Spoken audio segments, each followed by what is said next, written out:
about 20 years ago, give or take, Beth, my wife, and I were in ministry. And we would wake up at 5 in the morning in a church kitchen at Harrisonburg Mennonite Church, and we would make breakfast for 8 people who, frankly, were not entirely sure why they were even there in the morning. It was a little program that we called the Timothy Project, and it was designed for folks who were feeling a calling to ministry. And so 9 people on typically a Saturday morning would come together, and we had a curriculum, we had handouts, we had books, we had all kinds of speakers that were talking to them. But we had decided that the first thing that we were going to do at 5 o'clock in the morning was meet and open with eggs. We would cook them breakfast every single morning and have a common meal together. And I know something today that I did not know then. I love cooking that breakfast. I have always loved cooking the breakfasts and the lunch and the dinners. I still do. But what I have never been good at is sitting down at someone else's table with nothing in my hand to give. I would rather be the host than the guest. I would rather be the one who provides than the one who needs. Hold on to that. We will come back to it later. Matthew 14 has 2 banquets in it, and we almost never read them together, but we should. The first is Herod's banquet. It happens right at the beginning of chapter 14. It is a birthday party in a palace with guests and grand entertainment and an oath sworn out loud in front of witnesses. It ends with a man's head carried in on a serving platter. John's head on a dinner plate. Matthew wants you to remember the dinner plate. And then in verse 13, Jesus hears about it and he withdraws in a boat to a deserted place, he thinks, by himself. He is grieving John, his cousin, the man who actually baptized him. So he goes where there are no people to grieve. But the crowds walk along the lake on foot and are standing there when he lands. Matthew says he had compassion for them, not irritation, compassion. The Greek word is splanchnizomai. Took me a week. Okay. It's got that guttural sound because it literally means that it hit him in the gut, deep down like the Greek. And then after he's healed people and talked to people, it gets late. And the disciples come with a proposal that is, at face value, entirely reasonable. Folks, send the crowds away so that they can go buy food for themselves. Send them away so that they can buy their own from the empire.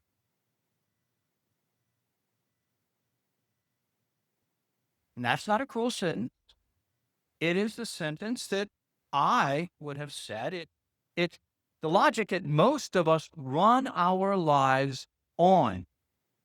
Everyone is responsible for their own dinner. or the government will provide for them. And the kind thing to do for people like that is to let them go in time so that they can get their dinner, get their provision for life. And Jesus answers with 8 words to his disciples that changed the whole world paradigm for the disciples and for these folk. He says, they do not need to go away. Give them something to eat. In the world of Matthew, in the world that he was writing into, feeding a crowd was never a neutral act. It was a signature move of an empire. Before he died in 14 AD, so about 40 years before Jesus is doing the things that he is doing, Caesar Augustus wrote out his resume and had it carved onto bronze pillars with copies posted on stone walls in all of the provinces. And we actually still have copies of this resume of the grand things that the divine Caesar Augustus did in his life. And in the middle of all of the wars that he won and the temples that he built, he stops to talk about food. 12 distributions of grain bought with his own money. These were handout, reaching, he says, never fewer than 250,000 people.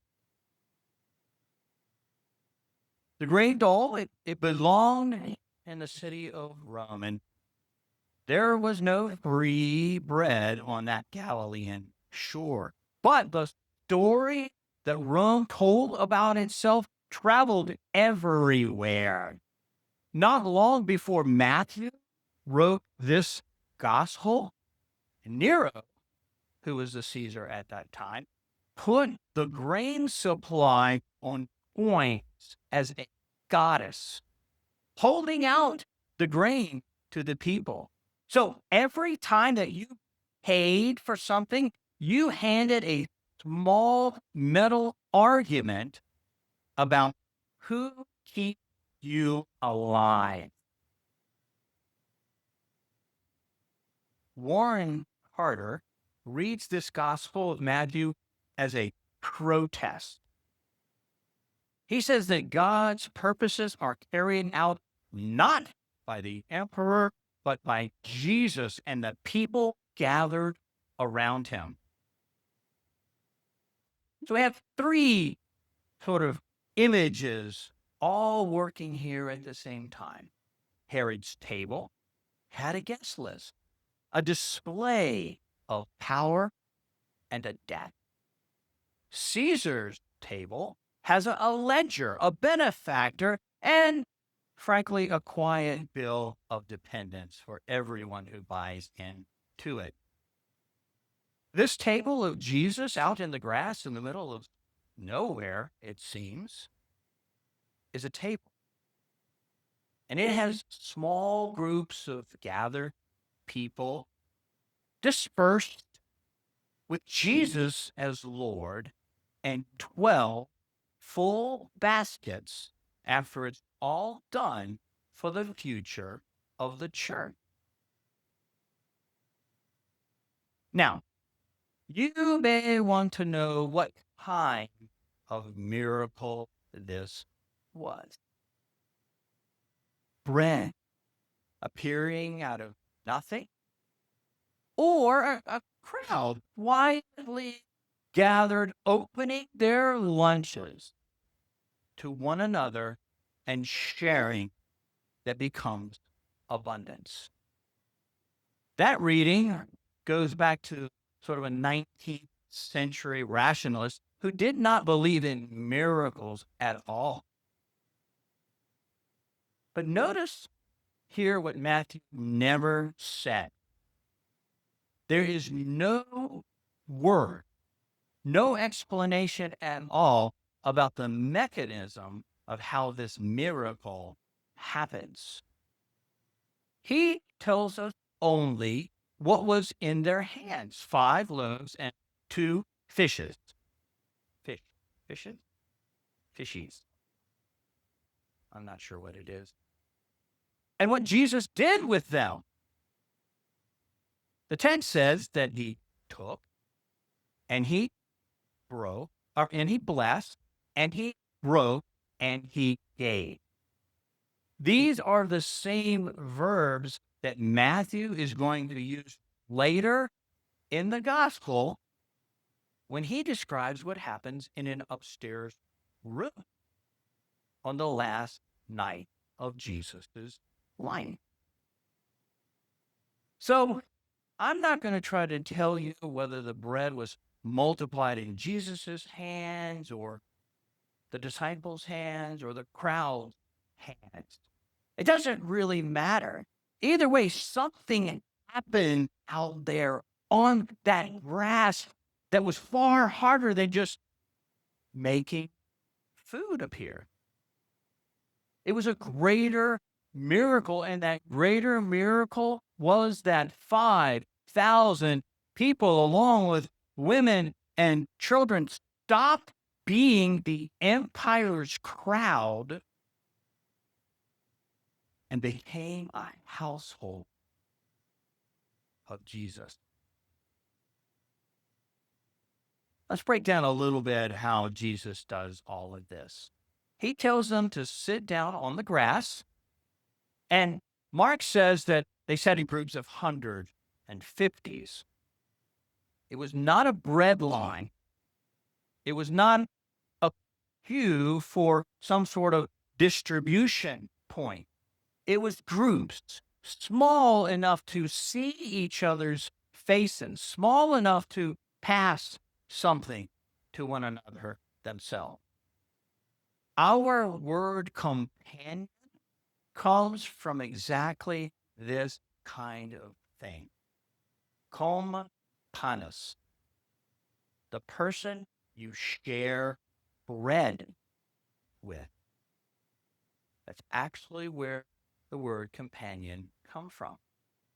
Bruce Molina pointed out that in Jesus' world, only 2 institutions stood on their own: government and politics, kinship, and the household. So when Jesus talked about the kingdom of God, nobody heard an abstraction. They heard a claim about which of the 2 they belonged to. A kingdom asks, who is over you? Who's in charge? A kinship asks, who are you responsible for?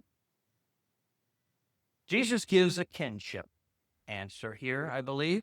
He puts the bread into the disciples' hands and makes them walk it out to the crowd. He seats the crowd in circle, and so it travels hand to hand among them. Nobody receives from a distance or from an emperor. Everybody receives from a neighbor. Love thy neighbor as yourself. Willie James Jennings writes that the single greatest challenge facing disciples of Jesus is to imagine and then in actual together life. Life that interpenetrates one another, weaves together, and joins us to the bone. Not proximity, not politeness, bone to bone, joint to joint, ligament to ligament, muscle to muscle, where we become one. One body in Christ. At the end of all of this, there are 12 baskets left over. Are they 12 baskets, one for every tribe of Israel? Maybe. A social, political commentary directed at Caesar Augustus and Rome? Maybe. The arithmetic is about something. I'm just going to let you decide. Can't give you all the answers, right? You got to think a little bit. There was a study, the World Happiness Report. It found that in 2023, roughly 1 in 4 American adults had eaten every single meal alone the day before, up more than 50% in 20 years. And here's the finding that is important in that study. How often a person shares meals predicted their satisfaction with life as much as their income did. Friends, we did not decide to be lonely. We decided to be efficient as a culture. We decided to be independent. We have built a life where you can be fed without ever sitting down across from another human being. And we have not noticed the trade-off. It is epidemic loneliness. That's a fact. Young and old, please hear this clearly. That hollow feeling you get scrolling on your phone with food in front of you and nobody across from you, it is not a personal failure. It is what happens to a creature who is made for a table with people around it. And for some reason, even knowing these things, we continue to build on this idea of efficiency. We continue to teach this generation that needing help is embarrassing. That must stop. Now, I told you I would rather be the host than the guest. That's just an honest confession. I'm working on it. But preferring that is not trying to be humble. It is that I prefer to be in control of things. And I would imagine that many of us sitting here like to be in control, even in the midst of our service. But we need to remember this: as long as I am the one carrying the bread, I'd never have to admit that I too am hungry. In 1938, a Church of the Brethren relief worker named Dan West was in Spain during the Civil War. He was ladling cups of milk to refugee children, and there was never enough. Every single day, he had to decide who got a cup and who didn't get a cup. And somewhere in that line, he thought, hey, these children, they don't need a cup. They need a, thank you very much. They need a cow. And the first heifers shipped in 1944 across the seas. It became Heifer International. The motto: do not answer a family's hunger with a fortune. You answer it with something living they can tend to and then pass on.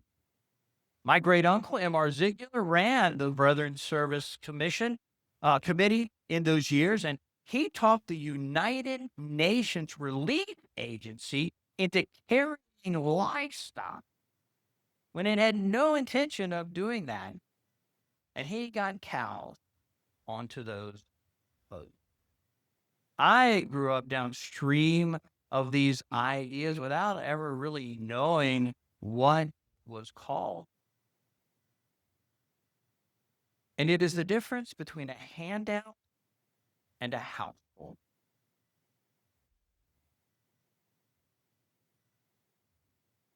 We as a church practice the love feast in this tradition. And I have heard people apologize for how long love feasts last.